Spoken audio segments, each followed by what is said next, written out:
la première fois que je vais pouvoir chanter à un défilé.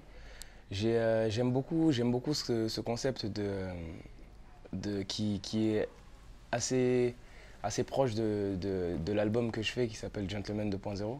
Je trouve que c'est plus des événements comme ça ou des mariages auxquels j'ai déjà assisté qui me correspondent plus. Donc quand on m'a proposé ça, je me suis dit pourquoi ne pas y aller directement, tu vois. Ça colle avec mon personnage, c'est quelque chose que j'ai jamais pu expérimenter. Donc voilà, c'est pour ça que j'ai dit oui tout de suite.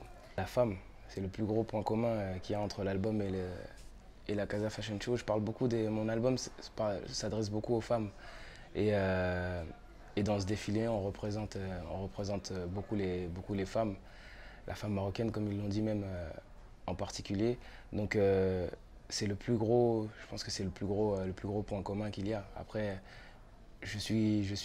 on me connaît aussi, j'aime beaucoup tout ce qui est vêtements. Je fais très attention à ça. Donc c'est le deuxième point commun, on va dire, qu'il y a avec cet événement. Il y a plusieurs messages hein, qui sont délivrés dans cet album. Il y a celui de la lionne, c'est la femme forte qui arrive à gérer sa famille et son business avec ou sans mari, avec ou sans enfant, avec ou sans aide. C'est vraiment celle qui arrive à vraiment tout gérer, donc peu importe la situation. Et il y a la reine.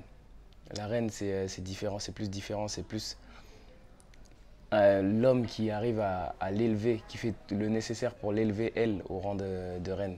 Donc il y a plusieurs messages assez différents, assez cachés, mais il y a Django aussi. Django, c'est plus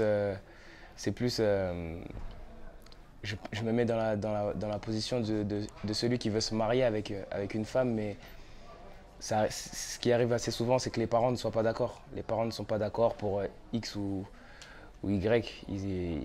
Peut-être parce qu'il est trop jeune ou il n'est pas assez comme ça, il n'est pas assez comme ça. Donc ça, c'est des choses qui arrivent souvent. C'est vraiment aussi ce que j'ai voulu mettre en avant aussi.